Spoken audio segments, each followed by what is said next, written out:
김지혜 돌직구쇼에 오신 여러분 반갑습니다. 김지혜입니다. 전 오늘도 이곳 광화문 청계광장에 나와 있습니다. 이번 주가 드디어 크리스마스 성탄절이 있는 주입니다. 내일이면 성탄절 이브입니다. 벌써 거리 곳곳마다 이 성탄절 분위기가 물씬 나는 아침입니다. 밤사이에 내린 비로 도로가 많이 젖어 있습니다. 요즘 그 블랙아이스 사고가 참 무섭습니다. 도로가 오늘 아침 출근길이 미끄러우니까 각별히 운전하실 때 주의하시기를 당부드리겠습니다. 성탄절이 가까우면서 설레는 마음도 있는데 한편으론 이 북한발 위협 때문에 제 마음이 편치 않습니다. 북한이 끝끝내 ICBM 발사를 할 것으로 관측이 되는 증거들과 정황들이 여러 군데서 공개가 되고 있습니다. 이에 맞서서 미국은 이른바 참수작전 사진과 영상까지 공개하면서 북한을 압박하고 있습니다. 성탄절 전에 무슨 일이 벌어질 것은 아니냐라는 우려감이 더욱더 커지고 있습니다. 잠시 후에 이 이야기 잠시 나눠보겠습니다. 자, 저는 비가 오나 눈이 오나 매일 아침 이곳에서 여러분을 기다리겠습니다. 김지혜 돌직구쇼 지금 라이브로 시작합니다. 잠깐만요.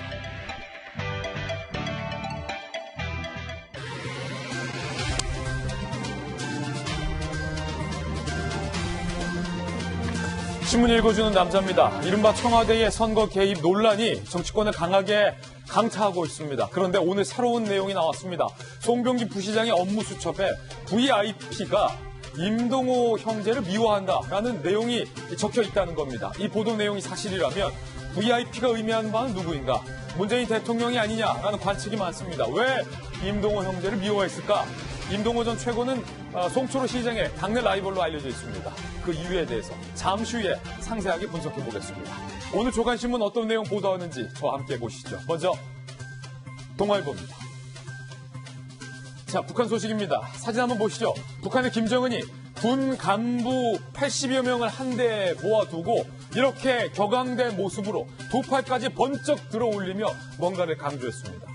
자, 그리고 한편 ICBM 발사대를 세우기 위한 장치도 기존에 없었던 장치가 만들어진 게 포착됐습니다. ICBM 미사일을 성탄절 전후로 북한이 쏘아 올리려는 것 아니냐라는 관측이 점점 구체화되고 있습니다. 이른바 북한발 크리스마스 선물 도발의 움직임이 포착된 것으로 보입니다. 과연 이 자리에서 군 간부를 불러두고 김정은은 무슨 얘기를 한 걸까요? 잠시 후에 이 소식도 짚어보겠습니다.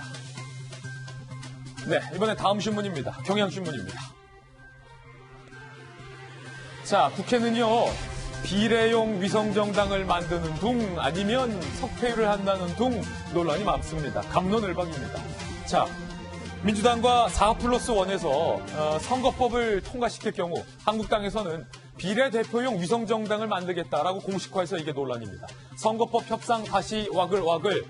자, 민주당은 한국당이 만약에 정말로 선거에서 비례용 위성정당을 만들어서 지역구는 한국당, 비례대표는 그 위성정당을 찍어달라고 했을 때 전국의 주도권을 뺏길 가능성을 여당은 고심하고 있는 것으로 알려지고 있습니다. 그래서 과연 4+1에서 이 한국당발 위성정당에 대비한 대안은 무엇으로 검토되고 있는지도 주목을 받고 있습니다. 원포인트 민생 국회 민주당에서는 오늘 열자라고 하고 있습니다. 과연 열릴 수 있을까요? 다음 신문입니다.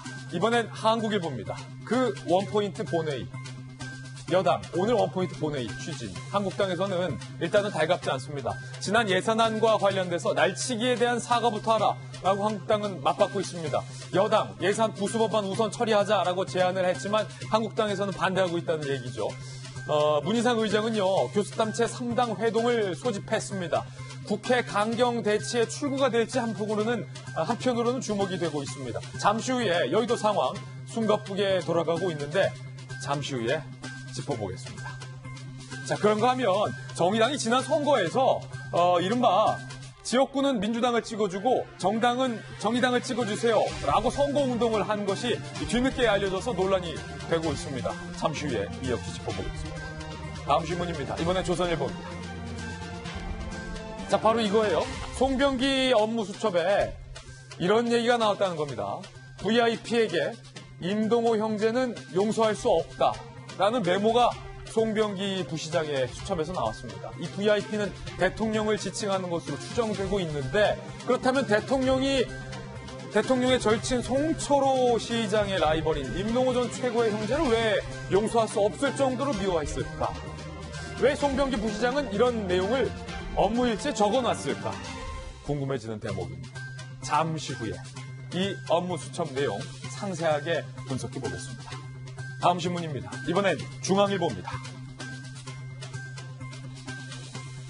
33명의 사상자가 나왔습니다. 광주의 모텔 방화 사건, 그 용의자의 모습 사진으로 공개됐습니다. 함께 보시죠.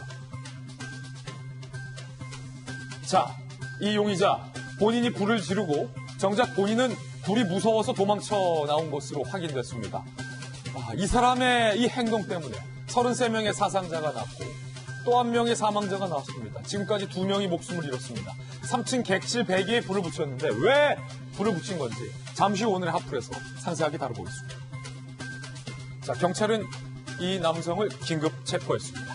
다음 신문입니다. 이번엔 경제지 한번 보실까요? 한국경제입니다. 줄여서 한경.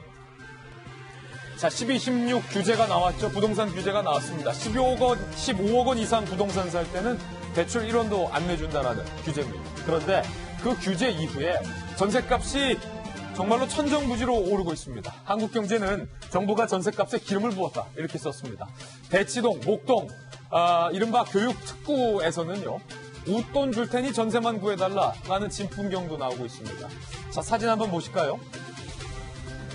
강남 한 부동산에 붙여 있는 전세 7.7억, 9.6억, 매매 18억, 19억, 반포 아크로 도곡 1차 아이파크는요, 전세 매물이 없어서 대기를 걸어야 한다고 합니다. 학군 수요 많은 대치동도요, 16일 이후 호가가 실거래가로 됐다라고, 전세가가 며칠 만에 1억 이상 올랐다라고 호소를 하고 있습니다. 자, 부동산 규제 누르니까 전세값이 튀었습니다. 꼭 두더지 게임 보는 것 같습니다. 지금까지 신문 읽어주는 남자였습니다. 네, 오늘 아침 저와 함께 등판한 등판 선수 소개하겠습니다. 자, 오늘은 저희 돌직구쇼 전담 변호사로 뉴페이스 나왔습니다. 오늘의 게스트 박상혁 변호사 나왔습니다. 어서 오세요. 예, 반갑습니다. 그리고 서울시 정무부시장과 민주당의 국회의원을 지냈던 김영주 전 의원 나오셨습니다. 그리고 춘추관장과 청와대 대변인 출신 바르다 박 선생, 박정화 전 청와대 대변인 나오셨습니다.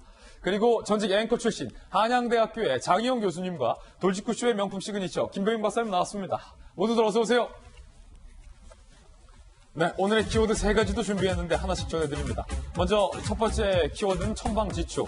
북한 김정은이 천방지축으로 불고 있습니다. 그런데 이게 더 이상은 눈 뜨고 못 봐줄 정도 수준이다라는 지적이 많습니다. 북한이 끝끝내 ICBM을 연내에 발사할 것이라는 우려도 나오고 있습니다. 그런가 하면 문재인 대통령을 향해서 제 집안일이나 살펴라 이 눈치 없는 사람아 라는 식의 비난의 메시지를 지금 연일 내고 있습니다. 조금 전에도 또 냈습니다. 잠시 후에 살펴보겠습니다.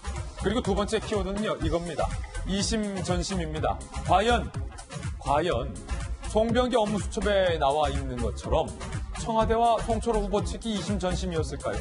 이 내용이 모두 다 사실이라면 상당히 국민으로선 충격과 실망감을 안을 수밖에 없습니다. 잠시 후에 그 이야기 나눠보겠습니다. 세 번째 키워드는요, 적반하장입니다. 정의당이 한국당의 위성정당을 두고 맹비난을 했지만 지난 선거 때 이른바 정의당이 위성정당을 자처했다라는 내용도 나왔습니다. 적반하장이라는 얘기가 나와요. 잠시 후에 이야기 나눠보겠습니다. 자, 오늘도 새로운 뉴스들 상당히 많습니다.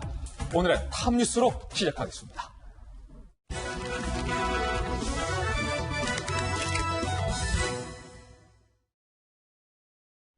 네, 탑뉴스 주제부터 공개하겠습니다. 바로 이겁니다. 연말 성탄절이 다가오고 있는데 북한의 북한발 위기감이 증폭되고 있습니다. ICBM 미사일을 북한이 끝끝내 발사할 것이라는 관측도 나오고 있습니다. 그런가 하면 북한의 김정은이 군 간부 80여 명을 한자리로 불러들였습니다. 북한이 핵 질주를 하고 있다는 분석이 많습니다. 직접 들어보시죠.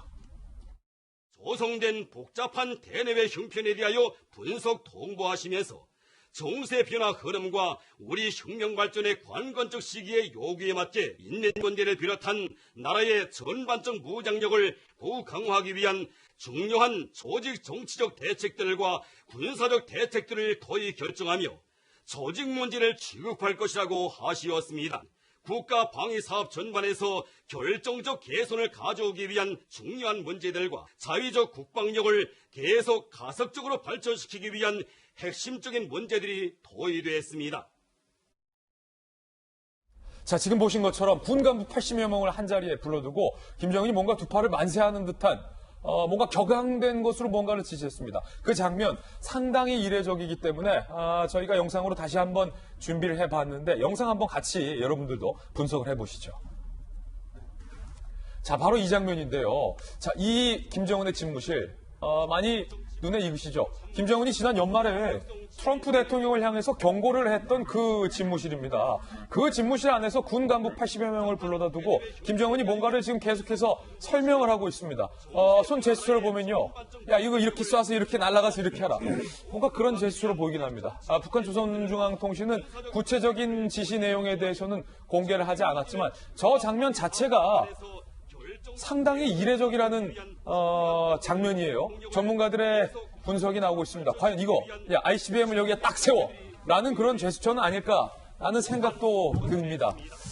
한편으로는 북한의 위성사진도 지금 공개가 됐는데 ICBM 발사대를 위한 장치까지 북한이 이미 완공을 해둔 듯한 위성사진도 공개돼서 크리스마스 선물로 표현이 되는 북한의 무력 도발이 임박한 것 아니냐라는 관측도 많이 나오고 있는 상황입니다.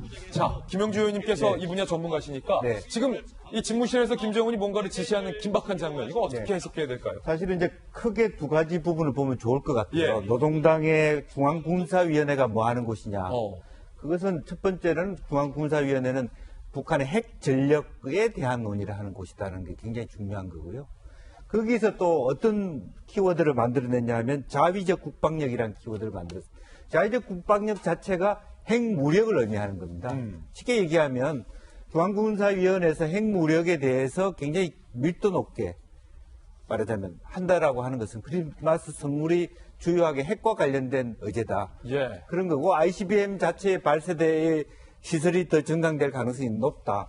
따라서 이 중앙군사위원회 논의를 통해 가지고 또 조직 개편도 있어서 조직 개편의 군인들을 좀 더 확대시키고 확장시키는 이제 그런 부분이라서 이 논의를 마치고 나면 중앙당 전원회의를 소집하게 될 겁니다. 전원회의를 통해서 내년 신년사를 하게 될 텐데 첫 번째가 이제 경제 부분에 대한 신년사, 두 번째가 핵무력을 중심으로 하는 북한의 어떤 국방전력, 그 두 가지 기본 축을 통해서 내년 신년사를 김정은이 준비하고 있다. 이렇게 이해하면 될 것 같습니다. 그렇군요. 자, 이 모습을 지켜보고 있는 미국의 시선은 이게 달갑지가 않습니다. 미국도 김정은을 군사적으로 압박하고 있습니다.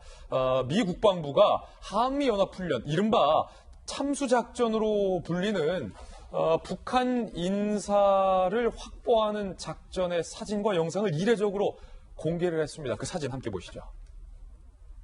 자, 보이십니까? 자, 미군과 또 우리 군이 합동으로 북한의 주요 시설에 들어가서 북한의 특정 요인을 확보하고 체포하는 장면. 이거 누구로 보이십니까, 여러분들은? 북한의 김정은으로 보이는 제 눈엔. 자, 이걸 군사용어로 참수작전이라고 부릅니다. 참수작전이 꼭 목을 벤다라는 게 아니라 적국의 최고 지도자, 적국의 주요 요인을 확보한다라는 거죠. 그렇기 때문에 적의 군사적 시설이 무력화되는 효과가 있는데 그 작전을 한미가 해왔는데 이걸 공개적으로 미 국방부가 공개를 했다는 거예요. 미의 특수작전을 담당하고 있는 군 요인들이 저격수도 배치하고 특정 북한의 시설을 지금 침투를 해서 습격을 한 이후에 북한의 김정은으로 보이는 요인을 체포하는 이른바 참수 작전 사진과 영상을 미국이 이례적으로 공개를 했습니다. 자, 북한의 김정은을 향해서 군사적으로 경고의 메시지를 던지고 있는 상황으로 보이는 상황입니다. 김병 박사님, 자, 이것도 굉장히 이례적이에요. 그렇죠. 우리가 올 여름까지만 하더라도 한미연합훈련에 대한 명칭조차 제대로 쓰지 않으면서 북한을 최대한 자극하지 않기 위한 노력들을 해왔던 것이 불과 얼마 전까지 일입니다. 하지만 북한이 연일 대한민국을 향한 단거리 탄도미사일뿐만이 아니라 이제는 미국을 향해 갈 수 있는 ICBM까지 발사할 수 있다라고 하는 경고를 하고 있는 상황이기 때문에 미국 입장에서는 쓸 수 있는 모든 카드 우리가 다 쓸 수 있다. 지금 보고 있는 장면은요. 이미 지난 11월에 했던 훈련의 한 장면입니다. 그 내용들을 그동안 공개하지 않고 있다가 이렇게 그린 베레라고 하는 특전대원의 활동, 낙하산을 가서 적 후방에 침투하고 하얀색 셔츠를 입게 되는 사람은 결국 핵심적으로 체포해야 되는 요인으로 볼 수 있는 건데 우리가 보기에는 북한의 최고 지도자 혹은 그에 준하는 인사라고 볼 수 있는 개연성이 상당합니다. 그렇죠. 미국은 그동안 북한의 대상으로 커피 작전 등에 대한 얘기를 할 때만 하더라도 북한이 여기에 대한 굉장히 경기 섞인 반응을 보였는데 그보다 한 단계 훨씬 더 위라고 볼 수 있는 참수작전 등에 대한 가능성까지 보여주고 있는 터라 지금 북한과 미국에 대한 갈등이 좀 고조화되어 있는 건 사실이고요. 과연 북한이 이러한 상황에도 불구하고 크리스마스가 다가오고 있는 상황에서 정말 마지막 도발하게 될 것인지 국제사회에서 용납할 수 없는 일들을 과연 북한이 행동하게 될지에 대해서 많은 국민들이 우려하고 있는 그런 상황으로 봅니다. 사실은 북한이 제일 싫어하는 단어가 바로 이 참수작전, 그다음에 스텔스기 이런 거거든요. 쥐도 새도 모르게 무력화시키는 북한이 정말 극도로 싫어하는 작전의 영상까지 미국이 고스란히 공개를 한 겁니다. 자, 이제 문제는 그 중간에 끼어서 어떤 입장도 발표하지 못하고 있는 우리 청와대입니다. 이 청와대를 향해서 북한이 연일 맹비난을 하고 있습니다. 함께 보시죠. 자, 북한이 우리 정부의 대북 지원을 두고 비아냥거렸습니다. 통일부가 5만 톤의 쌀을 지원하겠다라고 밝혔죠. 그리고 의료 지원하겠다. 아동 및 장애인 지원 사업을 내년에 재추진하겠다라고 우리 정부가 이 계획을 밝혔어요. 그러자 북한 매체가 이렇게 비난합니다. 번번이 상대에게 무안과 거절을 당하면서도 광대극에 매달리는 걸 보면 수모, 체면 같은 걸 생각해볼 이성마저 다 마비된 게 분명하다. 정말로 쓸 수 있는 조롱 섞인 표현은 다 갖다 썼어요. 그러면서 부질없는 짓거리에 허비할 시간이 있으면 난장판된 제 집안일이나 신경 쓸 게 좋을 것이다. 그러니까 현재 청와대가 겪고 있는 이른바 선거 개입 의혹, 유재수 감찰 무마, 이를 둔 검찰의 수사 상황 등등을 북한이 비유적으로 비난을 하면서 조롱을 하는 거죠. 야, 너네 일이나 신경 써. 골치 아플 텐데. 라고 지금 맹비난을 하고 있습니다. 그리고 조금 전 오늘 아침 성명을 또 냈어요. 자, 문재인 대통령이 비건을 만난 장면을 두고서 비난을 합니다. 훈수 없는 처사는 망신만 자초하기 마련이다. 우둔한 짐승도 한 번 빠진 함정에는 다시 가지 않는다. 이성적 사고력과 수치심이 있다면 차마 중재자 타령을 더 이상 하지 못할 것이다. 라고 조금 전에 비난을 했습니다. 박정하 대변인 청와대 계시잖아요. 네. 사실 청와대에 일하실 때 북한이 청와대를 향해서 내가 모시는 대통령을 향해서 이렇게 조롱과 비난을 할 때 참모 입장에서는 상당히 부글부글 하잖아요. 참모 입장뿐만 아니라 국민의 한 사람으로서 저거는 참을 수 없는 일이죠. 그리고 북한이 저런 말폭탄을 쏟아낸 게 벌써 굉장히 오랜 상황인데 우리나라 청와대는 지금 아직도 저에 대해서 일일이 대응 안 하고 있는데 참 걱정스러운 상황입니다. 좀 전에 저희가 8월 달부터 11월까지 그 한미 합동 군사 훈련한 사진을 봤는데 저 참수작전 훈련이라는 건 사실은 북한 입장으로서 김정은 입장으로서 보면은 ICBM을 한 5번쯤 쏜 거나 똑같은 위협적인 상황이거든요. 그리고 한 달 전 이상부터 북한에서는 계속 이 한반도에서 군사적 긴장도를 높여가고 있잖아요. 근데 여태 청와대는 과연 뭐 하고 있는지 답이 하나도 없는 게 답답합니다. 오늘 전 대통령이 마침 중국 청도에서 한중일 정상회담이 있어서 가서 시진핑을 만나게 될 텐데 저는 이 한일 간의 문제도 중요하지만 사실은 중국 시진핑 주석을 만나서 지금 해야 될 게 북한의 저렇게 도발이 극도로 올라가고 있는 그 긴장도를 어떻게 외교적으로 문재인 대통령이 풀어갈지 좀 궁금하고 굉장히 큰 중요한 회담이고 여기서 문재인 대통령이 제대로 시진핑과의 협력 관계를 통해서 북한의 저 도발적인 행태를 좀 자들어들게 하는 그런 역할을 해주셨으면 하는 생각입니다. 우리나라가 연말에 지금 국회 때문에 온갖 난리가 사실은 나 있지만 한반도를 둘러싸고 있는 제 상황이 굉장히 녹록지는 않아요. 이미 트럼프가 시진핑, 아베 다 통화했고 문재인 대통령하고도 통화를 했고 비건 왔다가 빈손으로 나가고 북한 연일 말폭탄하면서 군사위 확대회의도 하는 걸 보면 이 상황이 녹록지 않은데 오늘 아침 조간신문 어딘가 보니까 청와대 안보 라인에 안보 2차장과 평화비서관이 또 굉장히 갈등을 빚으며 둘 중에 한두 사람은 또 출근도 안 한다는 기사마저도 있어요. 이렇게 엄중한 상황에 청와대 안보 라인이 어떻게 돌아가고 있는지 아니면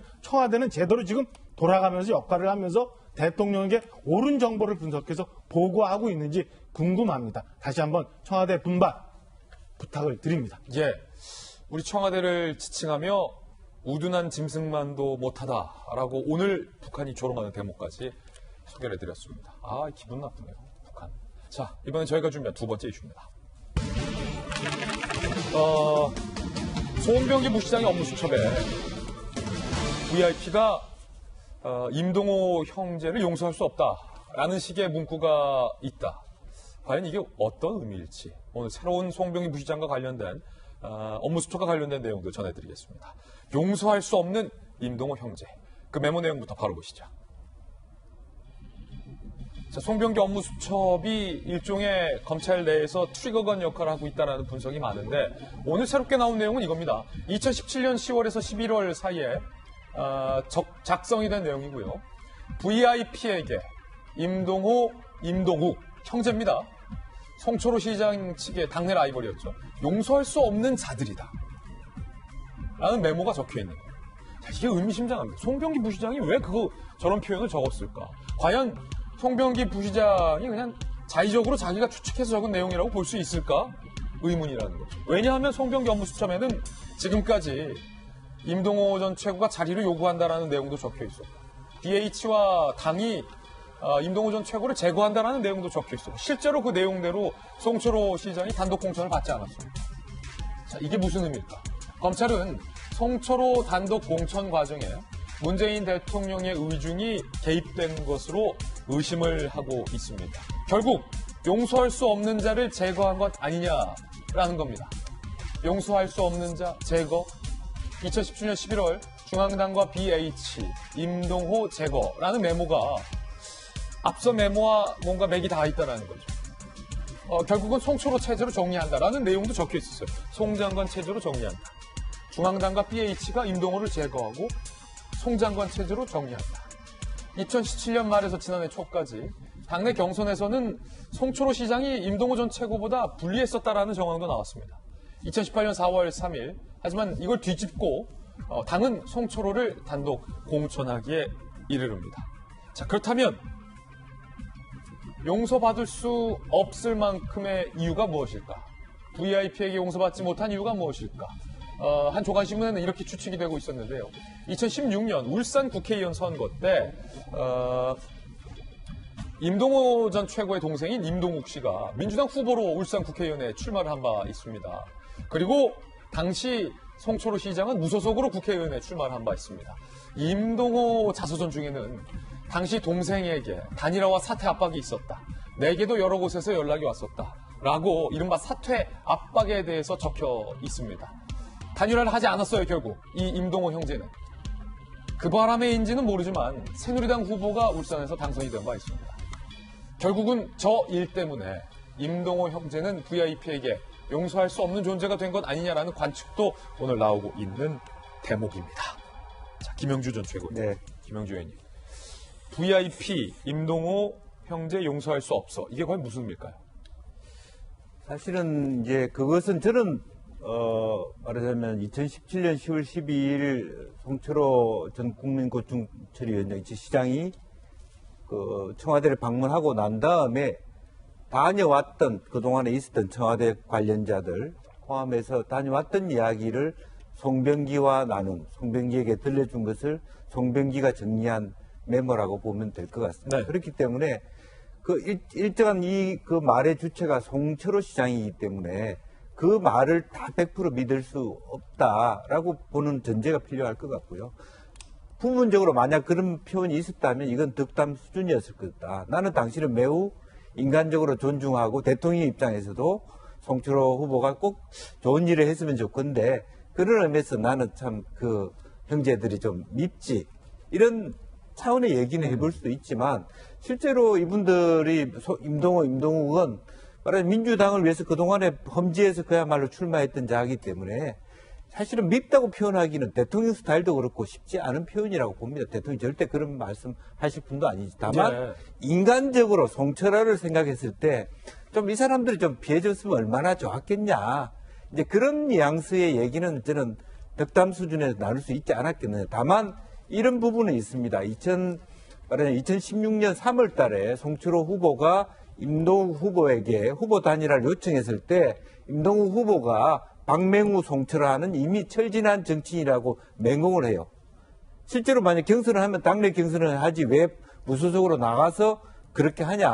말이 안 된다. 이런 지하에 거절하거든요. 이제 그런 부분이 좀 마음이 송철호 입장에서 아팠을 거고 만약 대통령도 그런 사실을 지켜봤다면 조금 과하다. 이렇게 느꼈을 부분은 저는 있지 않을까 그렇게 생각이 듭니다. 예. 자, 박상현 변호사님, 이를 두고서 청와대가 결국은 대통령에게 미움을 산 사람들을 제거하는 이른바 선거에 구체적으로 개입한 정황 아니냐. 검찰은 이렇게 의심하고 있는 것 같은데 어떻게 보세요? 이런 그러니까 업무 수첩이라든지 이런 거는 굉장히 좀 법률적으로도 굉장히 좀 신중해야 됩니다. 즉 정말 말을 한 사람이 직접 나와서 그거에 대해서 신빙성을 확보하지 않으면 법적으로도 효력이 좀 없는 문제가 있고 또 한 가지 좀 정무적으로 볼 때도 이 송병기라는 분이 원래 전임 박맹훈 시장 사람이었지 않습니까? 그러고 나서 지금 송철호 시장 쪽으로 돌았던 분이기 때문에 굉장히 이분의 어떤 신빙성에도 좀 문제가 있고 두 번째로 또 한편으로 좀 살펴봐야 될 문제가 그럼 과연 저렇게 용서할 수 없는 자들인가? 그럼 임동욱 씨가 지금 현재 뭘 하고 있는지 한번 보면 현재 2018년 6월 달에 울산에 있는 산업안전보건공단의 상임감사로 되어 있습니다. 즉, 그 상임감사는 아마 장관이나 뭐 이렇게 좀 임명하는 자리일 것 같은데 그렇게 정권에 미움이 박혀 있는 사람이 이런 부분에 용서할 수 없는 자들이 그런데 임명될 리도 없고 또 한편으로 임동호 전 최고위원도 당시에 최고위원이었는데 아시는 것처럼 문재인 대통령을 지지하는 많은 세력이 없었다면 당내 최고위원이 될 수도 없는 그런 구도였단 말이죠. 이런 거기 때문에 이건 제가 보기에는 지금 송병기 씨의 지금 일방적인 추측이거나 이렇게 좀 몰아가고자 하는 일종의 어떤 전술적인 그런 차원의 만약에 작성되어 있다는 것들을 우리가 알 수는 없지만 그런 사실이 아닌가 좀 그렇게 생각을 합니다. 송병기 씨가 자의적으로 적어놓은 거다. 예. 예, 그러니까 물론 여기에 대한 사실관계 확인은 분명히 필요합니다. 그렇죠. 근데 왜 이렇게 내용이 적시가 됐을까를 우리는 좀 추정해 볼 필요는 있을 거라 생각이 드는데요. 2018년 지방선거를 앞두고 있을 때잖아요. 그럼 그 전에 한 해 있었던 2016년 총선을 바라볼 필요가 있습니다. 그때 울산에서는 임동호 전 최고위원의 동생인 임동욱 씨가 후보에 출마하게 되는데 이때 송철호 시장이 무소속으로 울산에 있는 국회의원 선거에 출마합니다. 2016년 선거는 당시 문재인 대통령이 대표직을 내려놓으면서 김종인 비대위 선거를 치렀지만 사실 문재인 대통령의 역할이 적지 않았던 그런 선거로 볼 수 있지 않습니까? 근데 여기에서 최종적으로 선거를 치렀는데 무소속으로 출마한 당시 송철호 후보가 얻은 표가 무려 40%가 넘어요. 1등은 박맹우 현 새누리당 지금 자유한국당 의원이 얻게 되는데 42%. 불과 2%밖에 차이가 안 나잖아요. 선거에서 이렇게 아깝게 떨어진 사람들의 입장에서 바라볼 때는 내가 무엇 때문에 떨어지는지를 밤새 고민하게 될 겁니다. 예. 근데 여기에 당시 민주당의 후보로 출마했던 임동욱, 그러니까 임동호 최고위원의 동생인 임동욱 후보가 얻은 표가 16%가 넘습니다. 만약에 네. 저 임동호 동생만 안 나왔더라면 단일화만 성사가 됐더라면 울산이라고 하고 있는 지역, 지난번 2016년 총선을 바라보면 부산에서 엄청난 파장을 일으키면서 부산에서 국회의원들이 대거 당선되지 않았습니까? 그 여파를 몰아서 대통령의 오랜 친구인 송철호 후보가 국회의원에 당선될 수 있었더라면 하는 생각들을 혹시는 갖지는 않았을까라고 우리는 추정해 볼 수 있는 건데 공교롭게 이런 내용이 송병기 부시장의 수첩의 메모로서 적시가 돼 있었고 그러다 보니까 선거를 앞두고 있는 과정 속에서 송철호 후보를 단수 공천하기 위한 여기에 임동호 전 최고위원이 정리를 해줘야 되는데 정리를 안 하고 있는 상황들이 묘하게 같이 연결될 수 있다라고 볼 수가 있다는 사실이죠. 어허.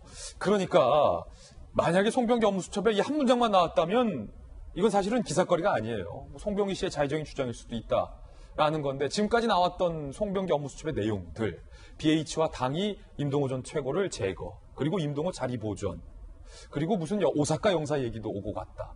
결국은 단독 공천까지 송병기 업무수첩 내용대로 실제로 상황이 진행되면서 검찰 내부에서는 장현 교수님 결국은 청와대가 대통령의 오랜 친구를 당선시키기 위해서 당내 경선에도 개입하고 정말로 용서받지 못하는 미움을 산 대통령에게 미움을 산 형제들마저 제거를 하고 상대 후보인 김기현 시장에 대한 하명 수사까지 이어진 건 아니냐.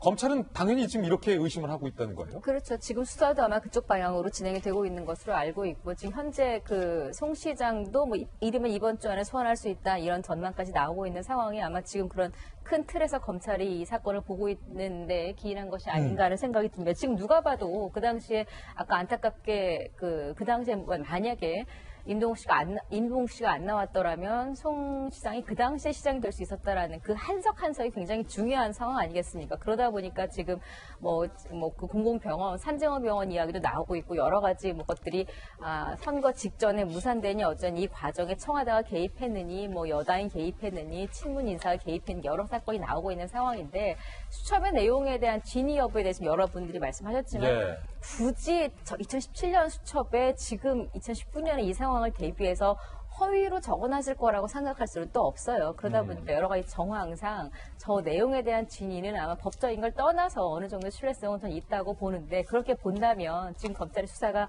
또 수첩으로 더 탄력을 받을 가능성이 커지는 거죠. 예. 자, 그 생각 나지 않아요, 박정화 대변인? 일각에서는요, 저 사람 참 나쁜 사람이에요. 예, 맞아요. 박근혜 전 누가 대통령이 쓰신 거 말씀하셨던 거죠. 저 사람 참 나쁜 사람이요. 그래서 사실은 그때 당시 그것뿐만 아니라 박 전 대통령도 여러 가지 선거 개입 의혹으로 사실은 유죄 실형을 지금 받았잖아요.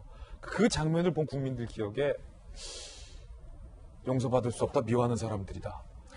지금 울산시장 선거 하명수사 논란과 관련해서 쭉 일어나는 거 보면 과거 박근혜 대통령 때 있었던 상황과 굉장히 데자뷰가 많이 되는 것 같은데, 저는 궁금한 거는 사실은 대통령, 우리 뭐 그동안 쭉 여러 적폐 사건 많이 봤는데 다 캐비넷에서 나오고 뭐 어디 누구 수첩에서 나오고 그러잖아요. 이런 것들 때문에 사실은 정치권 내에서는 누구의 얘기를 직접적으로 어딘가 기록하는 것도 굉장히 조심스럽거든요. 아, 요즘은 적지 마, 뭐 이런 게 유행이라고요. 그러니까 대부분 다 저기 하고요. 그 다음에 청와대에 사실은 대통령을 모시면서 대변인이 있는 이유는 뭐냐면, 대통령이 직접적인 말씀을 어떻게 해석하느냐에 대해서 굉장히 오해의 소지가 있기 때문에 대변인을 둬서 대변인을 통해서 얘기를 하는 경우가 많아요. 그런데 특히나 제가 청와대 들어갔을 때 교육받을 때도 그래요. 대통령 말씀 직접적으로 이렇게 어딘가 적는 거에 대해서는 굉장히 조심해라. 그리고 특히나 그걸 밖에 나가 얘기하는 거에 대해서 조심해라 하는데, 저렇게 VIP 땡 해서 용서받을 수 없는, 이게 굉장히 감정이 섞여 있는, 혹여나 밖에 나가게 되면 누군가로부터 대통령이 굉장히 오해받을 수 있는 저런 문구를 수첩에 적을 정도면, 저는 그 송병기 부시장이 적을 때까지 어느 루트를 통해서 이 자료가 왔는지 잘 모르겠지만 대통령이 직접적으로 했던 말을 누군가 직접적으로 들었거나, 아니면 분명하게 여러 번 강조됐던 얘기를 확신에 차서 적어놨던 거 아닌가라는 생각이 들거든요. 그렇다면 지금까지 우리가 쭉 의심을 했던, 과연 울산시장 이 하명수사 선거 개입에 몸통이 어디며, 그 다음에 야당에서 얘기하는 것처럼 대통령이 이제는 말씀하셔야 된다라고 얘기하는 게 어느 정도 일맥 상통하는 면도 있지 않나라는 의심을 좀 해봅니다. 자, 아직까지 청와대에서의 이에 관련된 구체적인 해명이나 청와대 메시지는 없는 상황입니다. 청와대 답변이 나오면 저희가 청와대 해명도 소개를 해드릴 텐데, 자, 그런가 하면 김기현 전 시장은 이런 내용을 좀 주장해서 오늘 조간신문에 또 기사화되고 있는데요. 그 내용도 좀 같이 살펴보겠습니다.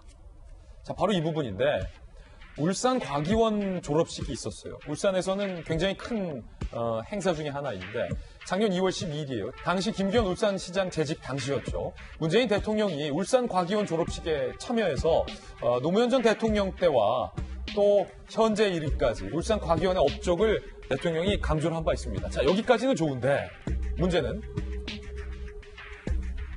자, 청와대가 노골적으로 김기현 시장을 패싱하고 송초로 당시 후보에게 힘을 실어주게 했던 건 아니냐라고 지금 김기현 시장 측이 주장을 하고 있다는 거죠.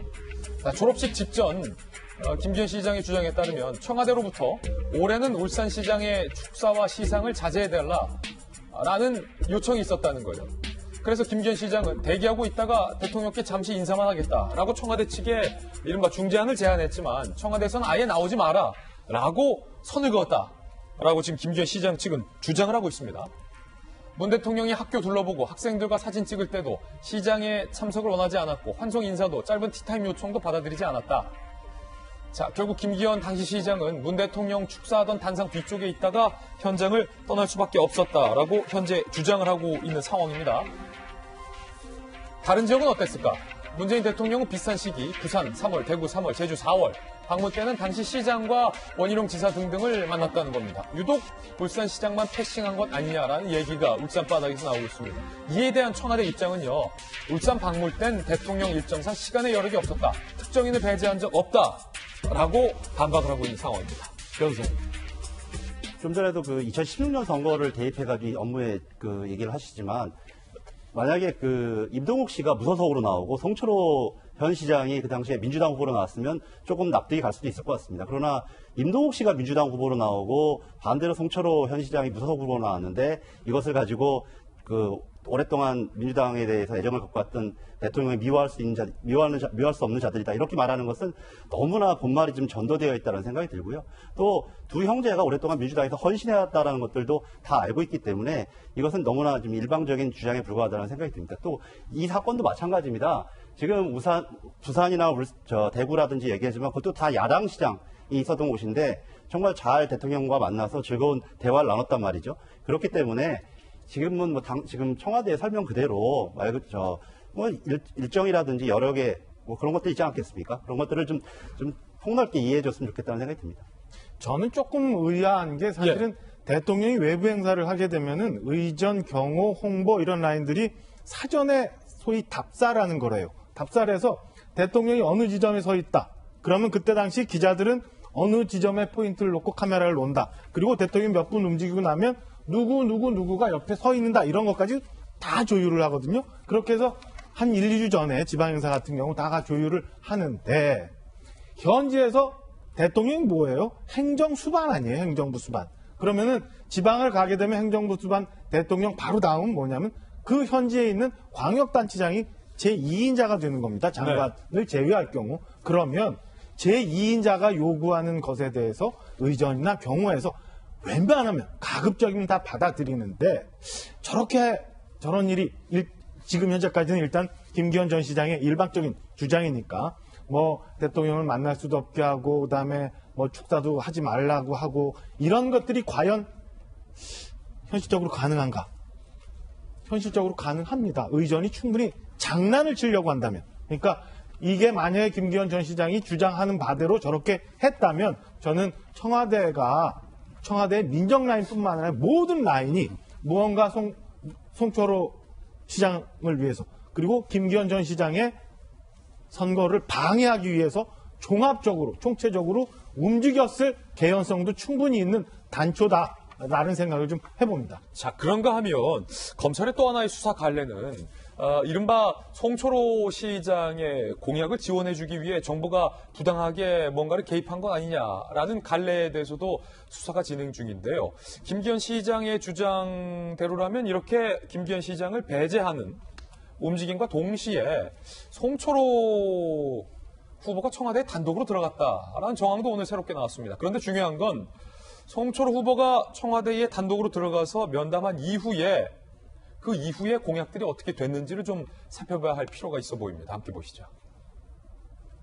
송철호의 나홀로 청와대 방문 오늘 새롭게 주목받고 있는데 2017년 10월 12일 송철호 후보가 청와대 인근서 행정관과 접촉한 뒤에 청와대에 혼자 방문한 정황이 오늘 새롭게 나왔어요. 송병기 업무수첩에는 그러니까 저 업무수첩이 지금 다 틀리거든요. 2017년 10월 13일 그러니까 송철호 후보가 청와대에 혼자 방문했다라는 정황 그 바로 다음 날에 10월 12일 송 장관 BH 방문 결과라고 적히고 있었다는 거예요. VIP가 실장을 통해 출마 요청, A는 땡땡 발전, 임동호는 자리를 요구. 검찰은 청와대의 제안이 송철호 출마의 계기라고 의심을 했고요. 그 이후에 면담 뒤에 어떻게 됐느냐. 자, 검찰은 이 부분을 주목하고 있습니다. 당시 김기현 시장의 공약은 정부에 의해서 탈락이 됩니다. 그런데 송철호 캠프 측의 전략은 산재모 병원이 좌초되면 좋음이라고 돼 있거든요. 근데 그 전략대로 탈락이 됐다는 겁니다. 반면 송철호 공약 공공병원은 실현이 됐다는 겁니다. 검찰은 송철호 시장을 직접 조사할 방침입니다. 장영 교수님, 이게 의심을 하기 싫은데 왜 송철호의 캠프의 전략대로 실제로 다 이루어지냐, 공약마저 그렇게 이루어지냐라는 부분이거든요. 청와대에 방문하고 나서 의심하기 싫은데. 김기현 시장이 그 선거에 나서겠다라고 이제 그 한국당의 대표로 후보로 나오겠다 하면서부터 좀 여러 가지 압수수색도 있었고 등등 지금 시작된 거 아니겠습니까? 근데 그 과정에 지금 말한 산재모 병원은 김기현 전 울산시장의 그 시장 공약이었었죠. 그렇기 때문에 막판에 이게 달성이 됐냐, 공약이 달성이 됐느냐 안 되느냐는 그의 업적 혹은 한 번 더 연임을 할 수 있느냐의 기회에 굉장히 중요한 단서였었습니다. 근데 그 당시에 저게 예비타당성 조사에서 막판에 무산이 됐고 지금 송철호 시장이 또 그 부분을 공략을 했죠. 김기현 시장은 결국은 자신의 공약도 제대로 실천하지 못했고 시간 낭비만 했다라는 거를 또 전략적으로 이렇게 이용하기도 했었습니다. 그 중간에 결정적인 게 산재모병원인데 김기현 전 시장 측에서는 이 자체도 역시 청와대가 개입한 송철호 시장 만들기 위한 어떤 그 숨어있는 전략이 있었다라는 이제 얘기예요. 왜냐하면 그 이후에 송철호 시장이 된 이후에는 갑자기 예비타당성 조사 면제 사업으로 이게 또 다른 이름, 혁신 뭐 병원 이런 식으로 해서 공공병원으로 해서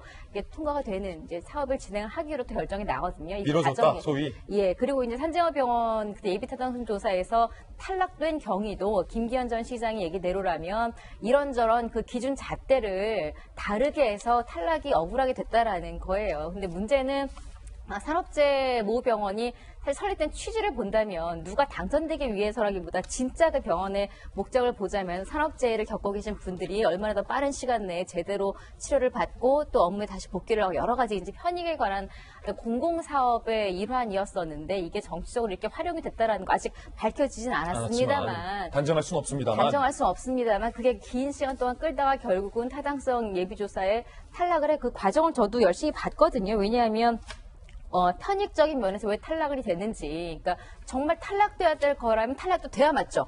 탈락이 돼야 될 게 탈락이 안 돼서 전 시장이 업적으로 간다면 그것도 잘못된 것인데 조금 애매한 부분이 있기는 있더라고요. 편익이 어떤 산정 차원에 있어서. 그래서 그 여러 가지를 봤을 때 김기현 전 시장 같은 경우에는 당연히 억울한 면이 있겠죠. 다만 김기현 전 시장의 포인트를 둘 것이 아니라 왜 굳이 송철호 시장이 후보로 나왔을 때 이런 일들이 벌어졌고 그들이 전략적으로 당선이 되는데 기여할 만한 어떤 그 목적으로 수단으로 쓰였느냐 이 부분에 이제 많은 분들이 의심을 갖는 것이고 그러니까 청와대에 들어가서 무슨 내용을 나눴느냐. 혹시 상대 후보의 공약은 탈락시키고 내 공약을 밀어달라라는 모종의 이른바 주고받기가 있었던 건 아니냐. 수첩 내용과 연관시킨다는 게 굉장히 크잖아요. 수첩 내용이 없었더라면 뭐 너희들끼리 지금 시나리오 소설 쓰는 거냐라고 우길 수도 있겠습니다만 수첩 내용과 봐서 너무 딱딱 떨어지다 보니까 지금 이런 비난을 피할 수가 없다는 생각이 듭니다.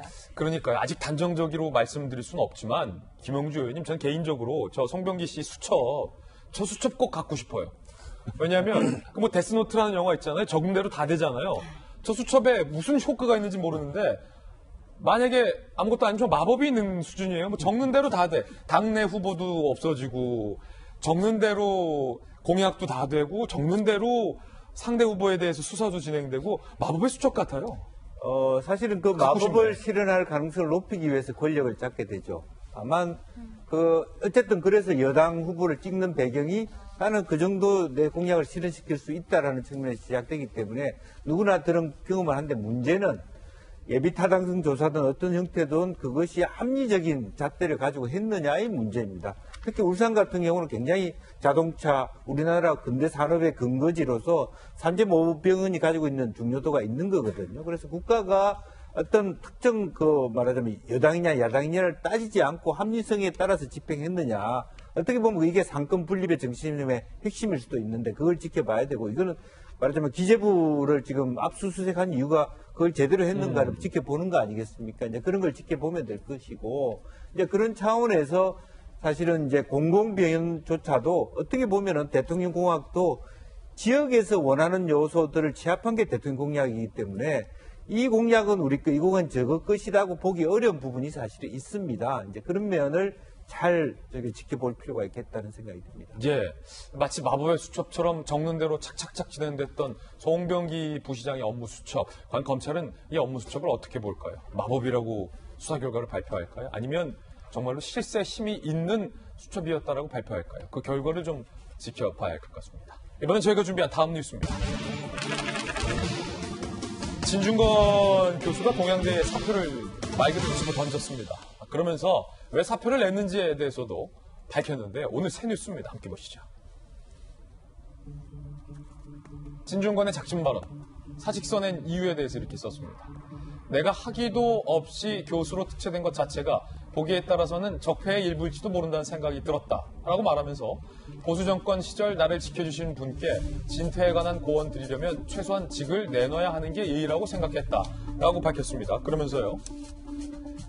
저쪽은 최 총장을 못 믿을 사람 만들어서 그의 발언의 신빙성을 떨어뜨리겠다는 속셈인 모양인데 총장이 부도덕하다고 표창장이 진짜로 둔갑하는 것은 아니다. 분명한 건 문제의 표창장이 위조됐다. 그러니까 총장이 부도덕하다고 조작된 표창장이 진짜로 둔갑하는 것은 아니다. 지인 교수가 본인의 생명을 내던지면서 교수의 생명을 내던지면서 이렇게 얘기하는 거예요. 나 죽겠다. 하지만 저 표창장은 위조다. 라고 말을 하고 있는 건데 김변 박사님 이게 상당히 흥미롭습니다. 그냥 이 발언을 해도 되잖아요. 그냥 이 발언을 주장해도 됐을 텐데 본인 사를 배워가면서 이 주장을 하는 이유는 뭘까요? 왜냐하면 진중권 교수가 동양대에 몸을 담고 있는데 박사 학위가 없습니다. 그러니까 박사 학위가 없이 석사 학위를 가지고 이 교수의 특채가 되어 있는 상황이라면 최성희 총장에게 모종의 도움을 받았던 것도 사실이고 그가 어려웠던 시절에 동양대학교가 본인을 좀 지켜줬다라고 하는 의리 그런 마음도 있는 것 같아요. 근데 여기서 최성희 총장에게 제기되고 있는 문제가 있는데 그를 비호하는 듯한 발언을 하게 되면 야 당신은 동양대학교 몸담고 있기 때문에 거기에 대한 의리 때문에 이러는 거지 라고 하는 세간의 오해가 있을 수 있다는 겁니다. 그래서 본인 스스로가 일단 이번 학기가 다 끝날 때까지 학생들의 강의에는 무리가 없도록 종강을 다 선언하게 되고요. 그리고 난 뒤에 내가 돈이 없지 흔히 말하는 가오가 없냐라는 얘기를 해가면서 그 자리를 물러나게 되는 것이고 지금부터 하겠다는 건 아마 동양대학교 최성희 총장 등에 대한 문제에 있어서 자신의 할 말을 그대로 하겠다는 것 같습니다. 근데 저는 진중권 교수를 보면서 진보적인 학자들 중에 그래도 국민들의 마음에 어느 정도 상처를 줬던 부분들이 있다면 그 상처를 치유하기 위한 노력을 하는 그런 지식이구나라는 생각을 하는 국민들이 많다라는 생각이 드는데요. 우리가 지난번 있었던 조국 전 장관의 청문회 지난 9월 6일에 있었던 청문회를 우리가 다시 한번 복귀해보면 그 청문회를 관통하게 되는 핵심 키워드 하나는 동양대학교 표창장이 위조됐는가 아닌가에 대한 여부였습니다.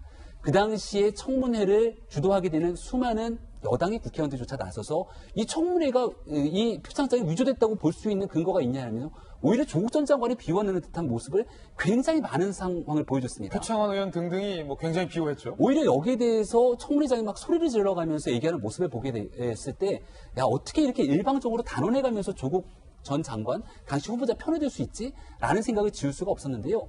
시간이 지나서 검찰이 기소했던 내용들을 보게 되니까 최소한 저희가 봤던 사실관계 속에서는 조국 전 장관의 해명이 거짓이었다는 부분이 드러났던 것들이 상당 부분 있었고 왜냐하면 검찰은 위조가 맞다라고 기소를 했죠. 영화 기생충의 한 장면처럼 이런 방식으로 컴퓨터 작업을 통해서 위조했다라고 검찰은 공소장에 적시한 바가 있습니다.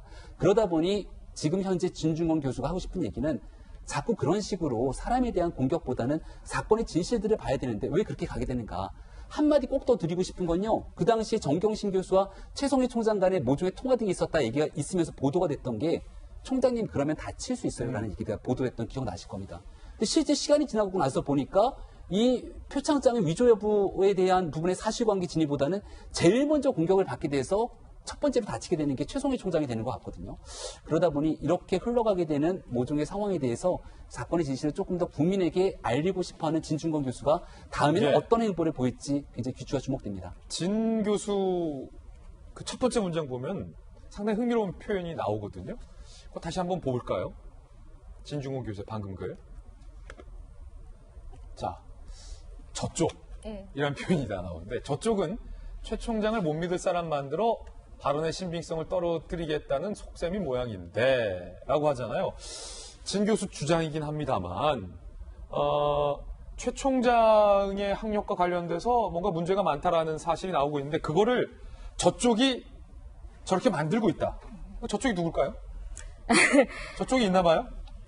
그렇죠. 그러니까 조국 교수는 무죄이고 뭐 이런 지금 그쪽에 정경심 교수는 문제가 없고 그게 저쪽이죠. 여기서 말하는 진중권 교수가 근데 그 당시에도 민주당 탈당계 낸다고 하면서 저 사건 났을 때 굉장히 아마 이슈가 됐다가 스스로 말을 물른 적이 있어요. 그걸 아마 지금 행동으로 옮긴 것 같아요. 그 과정에 교수직을 내려놓겠다는 큰 결심까지 한 것 같은데 굉장히 중요한 포인트 잡으셨죠. 총장이 부도덕하다고 그가 주지 않은 표창장이 준 걸로 되지는 않는다라는 것은 토론을 할 때 굉장히 중요한 포인트예요. 우리가 전략적으로 상대방의 말을 이길 수 없을 때 저 사람의 다른 면을 꼬집어가지고 신뢰를 떨어뜨리는 전략이 있거든요. 근데 그 전략을 써서 속으면 속는 사람이 문제인 것이지 진실이 바뀌지는 않아요. 그렇군요. 표창장을 위조했으면 위조한 거지 그게 그 사람이 진실하고 도덕적이고 이거랑 아무 상관이 없는 상황인데 그 부분을 명확하게 잡으신 것 같고 그리고 본인 스스로 스스로 자신 스스로 학위도 없이 특채로 교수가 된 것 자체가 적폐일 수 있다는 이야기도 어쩌면 맞아요. 분명히 그런 공격을 많이 당했을 거예요. 민주당 탈당이 냈다고 충격받았을 때도 당신도 지금 이런 식으로 혜택 받아놓고선 지금 어디서 민주당이 아니고 이러느냐. 정의당입니다. 정의당. 네, 네. 정의당. 예, 정의당. 정의당. 맞아요. 정의당이요? 맞아요. 그래서 맞아요. 그 당시에 근데 제가 지금 사실은 이거 보면 이 뉴스 보면서 감사합니다. 어떤 생각이 들었냐면 정경심 교수 측에서 윤석열 검찰총장이 갑자기 이렇게 수사에 적극적으로 나섰을 때 배신자다라는 표현을 쓴 적이 있었어요. 어쩌면 진중권 교수에게도 그들은 배신자라고 했을 수도 있어요. 지금 여러 가지 보수 정권 때 본인이 여러 압력을 받아서 도와준 분들에게 구원을 하려면 이 도와준 분들이 저는 조국 교수 측도 좀 포함되어 있다라고 생각을 하는데 어쩌면 그렇게 막아준 우리에게 진중권이 이럴 수가 있느냐 또 배신자 프레임을 씌울 수도 있겠습니다만 배신자를 아니고 떠나서 진실은 또 어차피 진실이거든요. 저는 그 부분에 포인트를 두면 진중권 교수의 이번 사표까지 내면서 한 말이 과연 어떤 목적이 정치적인 목적이 있을까? 저는 그렇지는 않다는 생각이 듭니다. 예. 자, 그런가 하면, 지난주에 저희가 보도해드린 바 있는데, 정경심 씨 재판 관련돼서 판사와 검사가 언성을 높이면서 너 이름 뭐야? 라는 얘기까지 주고받았다라는 뉴스 보도해드렸습니다. 그때, 판사와 검사의 갈등의 원인은 바로 그거였습니다. 재판 공판 조서를 법원이 사실과 다르게 기재를 했다. 정반대로 검찰의 주장은 반영하지 않았다. 라는 게 논란이었습니다. 그런데 결국 그 재판부가 고발을 당했습니다. 함께 보시죠. 또 고발당한 정경심 재판부. 검찰은 수사 검토하겠다라고 밝혔어요. 시민단체가 정경심 사건 재판장 송인권 부장판사 등등을 허위 공문서 작성 혐의로 고발했습니다. 법원은 지난 정경심 재판 당시 검찰의 공소장 변경 신청을 불허하면서 검찰이 이의 제기한 내용을 조서에 기재하지 않았을 뿐더러 검찰이 이의를 제기하지 않았다라는 식으로 조서를 작성한 바 있습니다. 그리고 정경심 씨에 대해서 보석을 검토할 수 있다라는 판사의 발언도 누락이 된 부분을 검찰이 당시 문제 삼은 바 있는데 이에 대해서 시민단체가 고발하는 거예요. 검찰, 정상 절차 따라서 사건 배당하고 수사 검토할 거다. 수사 착수 시 검찰 법원 갈등이 고조될 것이라는 관측도 나오고 있습니다. 박상혁 변호사님, 예.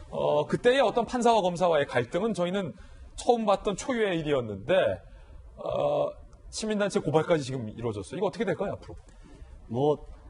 종종 재판에서 그렇게 좀 갈등하는 사항들이 좀 있습니다. 근데 이거는 좀 몇 가지 좀 살펴봐야 될 것이 형사소송법에는 공소장 불허 절차에 대한 그 불복 규정을 어떻게 표현할 것인지가 나와 있지 않습니다. 통상적으로는 아마 실무관이 이것을 작성을 해서 재판장한테 올렸을 거예요. 근데 여러 가지 우리가 지금 증인신문이라든지 이런 것처럼 할 때는 굉장히 녹취를 해서 하나하나가 굉장히 중요한 내용이기 때문에 기재를 하지만 재판의 지휘에 관한 내용들은 그런 것이 아니기 때문에 그런 예규에 따라서 진행되었을 것이고 저는 갑자기 이런 그 시민단체 정말 어떤 시민단체인지는 알 수 없지만 이런 시민단체가 법원을 향해서 예규에 따라서 재판을 진행한 법원을 고발하는 이 사건을 보면서 이명박 정부 시절에 여러 가지 시민단체들이 고발하고 바로 검찰에서 수사 착수했던 예를 들면 정현주 전 KBS 사장이나 MBC PD 수첩 사건이라든지 나중에 다 무죄가 나왔죠. 이런 것들이 갑자기 좀 연상돼서 지금 굉장히 좀 당혹스럽기도 하고 과연 이렇게 해가지고 정상적으로 진행되는 사법 절차를 좀 방해하려고 하는 시도가 아닌가 좀 걱정이 됩니다. 예. 자, 이번엔 저희가 준비한 네 번째 이슈입니다. 여의도 국회로 가보겠습니다. 지금 국회는요, 선거법 갈등이 아직도 진행됩니다. 선거법 비변 4+1과 민주당이 야심차게 추진해왔지만 결과적으로 지역구 단 3석만 줄이는 형태를 두고서도 아직까지 4+1 사이에서 이견을 좁히지 못해서 지난주 내내 많은 언론에서는 결국은 여당과 4+1 군소정당이 자기 밥그릇만 챙기기 위해서 선거법을 지금까지 끌고 온 것 아니냐라는 비판의 목소리가 많았습니다. 자, 그런데 한국당이 비례위성정당을 만들겠다라고 선언해서 지금 또 논란입니다. 그 가운데 오늘 민주당은 국회 임시본회의를 열기로 했습니다. 과연 한국당이 받아들일지도 모르겠습니다. 자, 연말 넘어갈 것 같습니다. 20대 국회죠? 20대 국회. 최악의 국회라는 오명이 많은데 정말 끝까지 이럴지 지켜봐야 할 것 같습니다. 먼저 이해찬 대표와 심재철 원내대표의 이야기부터 목소리부터 한번 들어보겠습니다. 예산 부수 법안 그리고 이미 합의된 민생 법안이라도 처리할 원포인트 본회의를 열어주시길 바랍니다. 예산안을 날치기 처리한 데 대해서 분명한 사과를 하고 재발 방지 약속을 해야 합니다. 그래야 대화의 바탕이 갖춰지게 되는 것 아니겠습니까? 사과, 재발 방지에 대한 약속 이런 것들을 하실지 안 하실지 모르겠네요. 그런 생각에 따라서 좀 달라지겠죠? 자, 민주당 오늘 원포인트 국회 본회의를 열겠다라는 계획입니다. 공수처나 선거법은 안 하고 예산 부수 법안을 처리하자라는 건데 과연 한국당에서는 지난번 예산안 처리 과정에 대한 사과를 요구하고 있어서 민주당이 이를 받아들일지가 오늘 관건인데요. 김영주 의원님, 네. 그렇게 잘하시니까 네. 열리겠습니까? 통과될까요? 쉽지 않다고 봐요. 쉽지 않다. 다만 이제 의미가 있는 것은 심재철 원내대표가 어쨌든 뭐 사과를 한다는 전제는 있었지만 그러면 자리할 수 있다라고 얘기한 것은 그나마도 전혀 안 한다는 것보다 조금 진일보했다고 보고요. 21대를 총선을 앞두고 어쨌든 자유한국당도 뭐 모든 정당 마찬가지입니다만 네. 조금 면목이 있는 이제 그런 어떤 마무리가 필요하기 때문에 서로 똑같이 압박을 받고 있기는 마찬가지다는 그렇죠. 거죠. 부수 법안하고 민생 법안은 통과 안 시킬 이유가 없거든요. 그렇습니다. 그래서 26개 부수 법안 중에 22개가 담겨 있다고 하는 것은 예산안 통과 자체가 반쪽짜리에 불과하고 의미가 없고 또 법을 어기게 된다는 측면에서 공동 책임이 있다고 보여지고 그런 의미에서 저는 말하자면 예산 처리에 대한 좀 일방적으로 했던 것에 대한 사과를 하고 또 실제로 자유한국당 쪽에서 필리버스터 안 한다라고 하는 신사협정을 해서 좀 국민에게 마지막 말하자면 훈훈한 선물을 그러니까요. 만들어줬으면 좋겠습니다. 예. 자, 이 정치 대선배의 어떤 이런 조언대로 좀 국회가 진행됐으면 좋을 것 같은데 진짜 갈등과 진짜 본질은 결국 선거법입니다. 선거법. 4+1. 그러니까 민주당과 군소정당들 사이에도 결국 2주, 3주가 지나도록 합의안을 도출하지 못하고 있습니다. 그 가운데 한국당이 선거법 해라. 우리는 위성정당 만들면 된다라고 선언을 해서 또 논란에 기름을 부은 꼴이 됐습니다. 심재철 원내대표의 이야기 들어보시죠. 만일 민주당과 좌파 연합 세력, 심정 선박이 이 같은 연동형 선거제를 밀어붙인다면 우리는 비례 한국당을 만들 수밖에 없음을 미리 말씀드립니다. 자, 비례한국당, 위성정당의 일종인데 비례한국당이 도대체 뭘까 궁금합니다. 그래서 한번 저희가 좀 적어봤습니다. 몇 자. 비례한국당. 이런 건데요. 자유한국당은 4+1 협의체의 연동형 비례대표제 선거법 맞불격으로 공공연하게 밝힌 겁니다. 비례한국당이란 유권자들에게 지역구 선거는 자유한국당 후보를 찍고 비례대표 선거에서는 당을 하나 더 만드는 거예요. 비례한국당에 투표를 하게 해서 지역구와 비례대표 의석수를 최대한 늘릴 수 있는 방안으로 한국당이 공공연하게 얘기를 한 겁니다. 이게 왜 그러냐면 연동형 비례대표제가 통과되게 되면 양당, 한국당과 민주당 모두 비례 의석에서 지금 기존까지 받았던 것보다 손해를 봐서 의석이 줄기 때문에 민주당에서는 이른바 정의당 등과 선거를 연합해서 범여권을 만들겠다라는 포석. 한국당에서는 비례대표가 줄기 때문에 한국당과 비례위성 정당을 만들어서 의석수를 줄이지 않겠다라고 서로가 지금 맞불을 놓고 있는 그런 대목으로 이해를 하시면 될 것 같습니다. 당연히 민주당과 다른 군소정당들은 이에 대해서 반발을 했습니다. 직접 들어보시죠. 어떻게 공당이 그런 탈법적인 그리고 주권자의 뜻을 노골적으로 왜곡하겠다는 그런 망언을 할 수가 있습니까? 이게 뭐 회개한 방식이죠. 괴물을 만들어내 놓겠다는 건데 국민들이 그 받아들일까요? 순전히 꼼수로서 어떻게 하면 이 자리를 유지해볼까 이런 입장에서 나오는 것 같아요.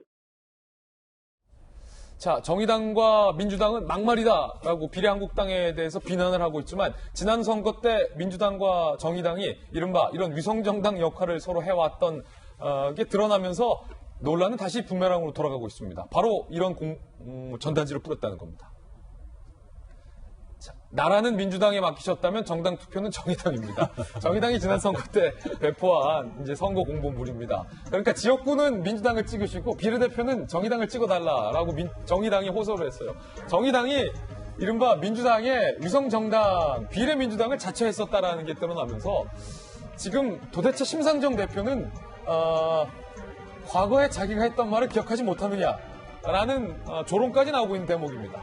이전 선거에서 정의당이 비례민주당을 자처했던 정황들. 지난 6.13 지방선거 당시 경기도지사 비례대표 경기도의원 선거 공보물인데 이렇게 정의당이 홍보를 했어요. 민주당 도지사를 선택하겠다는 당신, 정당 투표는 정의당의 표를 주셔야 한다.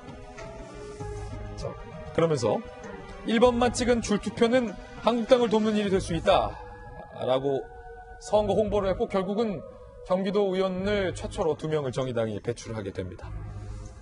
김변 박사님, 네. 내로남불 아닙니까, 정의당? 그러니까 이른바 지난번 선거 때까지 비례대표 후보가 있는 경우에는 전략적 투표들을 정의당이 많이 해왔습니다. 지역구는 민주당을 찍되 비례대표는 정의당을 찍어서 군소정당이 살 수 있는 길들을 좀 열어줘라라는 얘기인데요. 연동형 비례대표제를 하겠다는 건 정당 득표율에 연동을 해서 그만큼 지역구를 내지 못하고 있는 정당들에게 더 많은 의석을 배려해 주겠다는 거잖아요. 그러니까 자유한국당 입장에서도 그럼 우리도 마찬가지로 여기에 대해서 전략 투표, 지역구는 한국당을 찍되 그렇지 않은 비례대표는 여기에 대한 위성정당을 만들겠다라는 건데 정의당이 또다시 공격합니다. 이거 한국당이 비례정당 만들고 비례정당 홍보하면 안 되는데 이렇게 얘기를 하는데요. 여기에 맞서서 한국당은 또다시 얘기를 하거든요. 예를 들어서 우리가 돌직구당이 지금 현재 유력한 제1당이라고 얘기를 한번 가정을 해보게 되면 이 위성정당을 만들겠다는 건 돌직구당이 아니라 변화구당을 만들겠다는 겁니다. 변화구당. 근데 그 변화구당에 대해서 돌직구당이 선거도 못 하잖아요. 그럼 여기에 대해서 돌직구당은 누가 뭐래도 당수로 볼 수 있는 김진이 있으니까 김진 기자가 변화구당으로 가는 겁니다.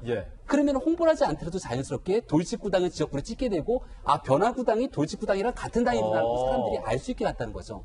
그러니까 한국당은 지금 현재 이러한 방식까지 세밀한 내용을 바탕으로 전략을 다 세우는 상황으로 보는데 그렇군요. 아마 이것을 실현하겠다가 아니라 야 우리 이렇게까지 할 수 있으니까 선거법 개정에 대해서 국민들 전체가 다 공감하지 못하고 있는 상황인데 꼭 해야 되겠어?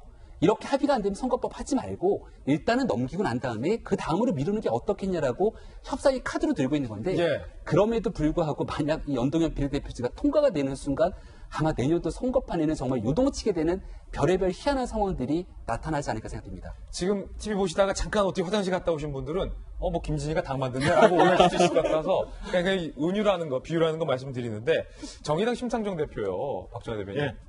반대를 하려면 그냥 반대하지. 지난 지방선거 때 민주당이 이른바 위성정당 역할을 해놓고서 어떻게 이렇게 상황이 바뀌었는데 기억을 못하고 비난할까요? 심상정 대표 요즘 하시는 거 보면 저는 잘 이해를 못하겠어요. 좀 전에도 우리가 얘기했지만은 뭐 지난 지방선거 때 지역구에서는 민주당 찍고 당은 우리 찍어달라는 것 홍보를 하고서 지금 와서 비례한국당 얘기 나오니까 그거에 대해서 비난하는 것도 있지만 사실은 이 선거구제 관련해 갖고도 막 헷갈리는 말씀을 하신 게 우리 중요한 법에 대해서는 사람 이름 붙이잖아요. 우리 너무 가슴 아팠던 것처럼 민식이법이 있고 율장어법이 있고 막 이런 것들이 있었는데 이 지금의 선거구 문제는 심상정 아니었어요. 심상정 아니었죠. 저 군소 야당이 국민들로부터 받은 표보다 훨씬 의석수가 적은 문제를 해결하기 위해서 만들어내고 고안해낸 게 심상정 아닙니다. 그리고 당시에 했던 게 300석 의석 중에서 200석은 지역구하고 한 100석 정도를 비례대표해야 이게 제대로 된다라고 해가지고 시작된 건데 이제 갖고 이게 돌아갖고 250석 250석 지역구에 50석 비례대표 이렇게 가다가 어느 날 갑자기 석패율제 때문에 이제 협상이 진행이 안 돼요. 그런데 이걸 여태껏 주장을 하셨던 심상정 대표가 돌아와서 그게 꼼수고 그게 괴물이고 이렇게 가면은 뭐 망언이고 국민의 표를 어떻게 한다고 말씀을 하시니까 도대체 심상정 대표는 어제 당신이 하셨던 말, 오늘 하신 말, 이 생각이 어떻게 되는지 궁금할 수밖에 없는 상황에 이르게 됩니다. 참 위성정당이 나오고 본인이 발의한 안을 거부하는 코미디 같은 상황을 나오는 것 자체가 누구의 잘못이라는 게 아니라 국회 전체가 국민들에게 실망감을 안겨주고 국회 전체가 정말로 웃기는 상황이 돼버리는 것 자체가 한때 국회를 출입했던 기자로서 상당히 좀 안타깝습니다. 지난 주말 광주의 한 모텔에서 30대 남성이 방화를 했어요. 불을 질러서 투숙객 2명이 숨지는 등 33명의 사상자가 발생했습니다. 용의자 김 씨가 자신의 객실 베개에 붙인 불은 삽시간에 유독가스와 함께 모텔 전체로 번져나갔고 휴일 새벽이라 그 피해는 더 컸어요. 당시 현장에 있었던 목격자와 생존자의 목소리 들어보시죠. 고개 올리길래 옆에 나와보니까 연기 올라오고 있고 위에서 살려달라는 소리가 들리더라고요. 어두워서 안 보였어요. 연기가 다 가려져서 땅만 보고 찾았거든요. 진짜 문 안 열릴 때 아이들을 조용하는. 그런데 방화를 저지른 김씨는 막상 불길이 크게 번지자 무서워서 겁을 먹고 본인의 짐을 챙겨 도망치려 한 것으로 조사됐습니다. 이 과정에서 연기를 다량 흡입한 김씨는 가장 먼저 대피해 병원으로 옮겨져 치료를 받았는가 하면 김씨가 다시 짐을 찾으러 객실문을 열면서 산소가 다량 유입돼 이 과정에서 불이 더 번진 것으로 추정이 되고 있습니다. 결과적으로 2명이 숨진 거예요. 또한 김씨는 불을 지른 이유에 대해서 누군가 나를 때리려고 한다, 4명이 나를 따라다닌다, 횡설수설, 별다른 범죄 전력이나 정신과 치료를 받은 기록도 없는 상태라 경찰은 정확한 범행 동기를 조사한 뒤 구속영장을 신청할 예정이라고 밝혔습니다. 이게 장명 교수님, 다시 짐을 찾으러 들어가서 그 모텔 자기 객실 문만 열지 않았더라도 그 불길이 그 방 안에 갇혀 있는 상황이었거든요. 근데 여는 바람에 이게 항상 이 방화, 이 소방교육 때 중요한 게 문을 열면 밖에 있었던 산소가 들어가면 이게 불의 먹이가 산소잖아요. 그렇죠. 갑자기 공급되니까 펑 하죠. 예. 네. 그러니까 안타까운 사고에 지금 2명 사망했다는 말씀만 전해드렸지만 2명은 또 의식불명 상태거든요. 그 나머지 이제 분들도 지금 얼마나 놀라셨겠어요. 수습 탈출하신 분 17명밖에 안 되고 50명이 투숙을 하고 있었다고 하니까 문제는 아직 지금 이 방화범으로 추정되는 이 분도 지금 많이 다친 상태라 인터뷰 자체가 쉽지 않을 뿐더러 그나마 경찰 조사했을 때 꺼낸 말도 횡설수설하고 있다 그러잖아요. 뭐 누가 나를 죽이려고 한다, 누가 나를 쫓아왔다 등등등. 그리고 지금 이분이 음주한 상태도 아니래요. 그러니까 여러 가지 상황을 봤을 때는 그러니까 지금 아직 예단하기는 어렵습니다만 역시 또 그냥 사회적인 어떤 분노에 의한 이런 게 범죄가 아니겠냐는 추측이 지금 상황에서 많이 나오고 있는 상황인데 종종 이런 사건 발생하거든요. 여러 가지 분노 범죄들이 다 사회적인 어쩌면 범죄라는 분류가 많아요. 근데 사회적인 스트레스나 사회적으로 어떤 내가 피해의식을 안고 살아가는 사람들이 차곡차곡 쌓여서 방화를 하거나 폭행을 하거나 살인을 하거나 이런 사회적인 범죄를 그동안 너무 사적인 영역으로 저 사람이 나쁜 사람이고 저 사람이 범죄자라는 식으로 치부를 하고 손가락질을 했다면 이제는 저런 모든 범죄들을 통틀어서 국가적으로 조금 고민을 해야 되는 시기가 온 것이 아니고 너무나 많은 이런 사건들이 벌어지다 보니까요. 그러니까 방화 사건 자체가 안타깝고 너무 많은 인명 피해를 낳을 수 있는 사고인데다가 지금 저분 같은 방화범으로 지금 추측되는 저 사람 같은 경우에는 근처에 사는 사람이 굳이 모텔에 들어가서 새벽 1시 넘어 들어가서 5시 조금 넘어서 불 지르고 나왔다는 것 자체가 네. 어떻게 해석해야 될지 안타까운 사회적 무엇보다 지금 저기 희생자들이 있다라는 게 그 가족들은 또 지금 어떻겠습니까? 지금 갑자기 묻지마 이런 방화에 의해서 여러 가지 씁쓸합니다, 이 사건은. 예, 지금 겁을 먹고 다시 도망 나오는 장면까지 예. CCTV에 고스란히 포착이 됐으니까 이 몸 회복하는 대로 경찰 구속영장 청구해서 왜 이 불을 질렀는지 철저하게 좀 수사해야 될 것 같습니다. 이 사고를 안타깝게 고인이 되신 분들의 유가족분들에게는 심심한 애도의 표현을 저희도 전합니다. 자, 3번째 앞을 만나보시죠. 한미 방위비 분담금 협상에 대해서 정의당이 공식 SNS에 올린 논평이 논란입니다. 지난 20일 정의당은 미국이 요구한 내용은 오만함과 무도한 그 자체라며 한국은 미국의 패권을 위해 돈 대주고 몸 대주는 속국이 아니다. 이렇게 올린 거예요. 바로 이 몸 대주는이라는 표현을 두고 정치권과 온라인상에서는 공맹을 성적 도구로 비유한 천박한 막말이다. 우리 스스로를 어떤 성적 도구로 얕잡아서 스스로 표현한 천박한 표현이다라는 비판이 쏟아지고 있습니다. 해당 표현은 심상정 대표가 배포한 모두 발언 자료에도 포함이 되어 있었다고 합니다. 문제가 일자 정의당은 실무진의 실수다라고 사과하며 재발 방지를 약속하고 몸 대준이라는 표현을 병력 대준으로 고쳤습니다. 평소 여성 인권의 중요성을 강조하던 정의당을 향한 비난이 쉽사리 사라지지 않을 것으로 보입니다. 심상정 대표가 요즘 왜 이러는지 잘 이해가 안 되는 대목이 많은데 미국을 비판할 수 있지만 대한민국 스스로를 미국의 몸대주는 나라로 표현을 하는 것에 대해서는 저도 굉장히 유감인데요. 이거 뭐 한국당과 바른미래당도 비판한 것뿐만 아니라 대표적인 여권 인사인 공지영 씨도 정의당 심상정 대표를 나서서 비난하고 있어요. 네, 공지영 씨가 썼던 글을 보니까 처음에는 공지영 씨도 이런 걸 보면서 뭐 한국당에 연상했다는 것도 좀 부적절한 표현입니다만은 그러면서 정의당이 이럴 수 있냐라고 문제를 제기하니까 굉장히 도화선처럼 문제가 여론적으로 쫙 퍼지게 됐죠. 그러니까 공지영 씨의 발언처럼 이 문제를 아주 만약 자유한국당이 똑같은 방식으로 글을 적었다라면은 정의당은 어떤 방식으로 표현했을까요? 아마 한국당에 대해서 성인지 감수성이 떨어지는 정당 등에 대한 맹공을 펼쳤을 겁니다. 그러니까 정의당 입장에서는 뭔가에 대한 비판을 하기 위해서 조금 더 자극적인 표현을 쓰기 위한 이러한 비유를 들었는지 모르겠습니다만 이것은 단순한 실수가 아니라 정의당이 갖고 있는 당의 품격 그리고 더 나아가서 국가의 품격을 떨어뜨리게 되는 굉장히 좀 잘못된 표현이라고 생각하고요.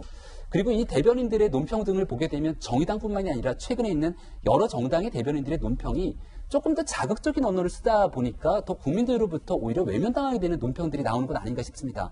특히 이 비유하면은 정의당에서 고인이 된 노회찬 전 의원 같은 경우가 비유의 달인으로 불리면서 굉장히 많은 내용들을 국민들이 쉽게 알기 쉽게 설명을 했는데요. 아유, 정말 품격 있는 말이었죠. 그런 노회찬 예. 정신, 노회찬 의원이 썼던 언어의 품격들을 다시 한번 좀 되새기면서 정의당이 바른 길을 찾아갔으면 어땠을까라고 생각이 듭니다. 김영주 또 선배님이 한마디 좀 고언을 좀 주시죠. 우리가 이제 인식소라는 다소 어려운 얘기가 있어요. 근데 어쩔 수 없이 그런 얘기가 현대에 들어와서 다 에피스테메라 하죠. 그런 표현 자체가 성인지화된 경우가 많습니다. 그렇기 때문에 특히 정치하는 분들은 몸 대주는 이라고 하는 건 사실 노동자당 입장에서는 노동력, 일해주는 그런 것으로 자기는 생각할 수 있지만 그렇죠. 자본주의 현재 우리 사회에서의 인식소라고 하는 것은 사실은 상당히 많이 광고나 언론에 의해서 성적 연관성을 불러일으키거든요. 그렇기 때문에 더군다나 정당에 책임 있는 정당의 공식 논평 이런 부분들은 그런 것을 미리 사전에 고려할 필요가 분명히 있다. 저는 그렇게 보여집니다. 예.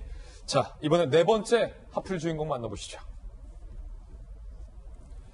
배우 송혜교, 송중기의 재결합설이 중국에서 뜨겁습니다. 지난 7월 이혼 후 결혼 반지를 끼지 않았던 송혜교가 최근 한 행사에서 결혼 반지와 비슷한 모양의 반지를 다시 끼고 나온 모습이 자막 때문에 안 보여요. 공개된 거예요. 이에 송송 커플 재결합설이 온라인에서 확산되며 실시간 검색어에 오르기도 했는데 과거 결혼 생활 당시 송혜교가 결혼 반지를 끼지 않은 모습이 보도되면서 중국에서 일찍이 이혼설이 돌기도 했던 터라 이 같은 결혼 반지를 통한 재결합설이 더욱 이목을 끈 겁니다. 하지만 송혜교가 행사 당일 반지를 낀 위치는 또 중지였다고 해요. 그래서 이게 약지의 반지를 착용하는 결혼 반지는 또 위치가 다르다는 반박도 만만치 않다고 합니다. 중국 언론도 송송 커플의 재결합 가능성 명에 가깝다며 두 사람의 재결합을 보고 싶어하는 사람들이 여전히 많다고 덧붙였습니다. 사진 하나로 지금 이렇게 논란이 된 건데 사진이 나갔는데 자막 때문에 가렸잖아요. 다시 한번 보시죠, 사진. 저는 검지로 봤는데 저게 중지인가요? 저도 검지로 봤어요. 그렇죠. 엄지손가락, 옆손가락. 보시죠. 또 손을 잘랐네? 중요한 건 약지가 아니라는 거죠.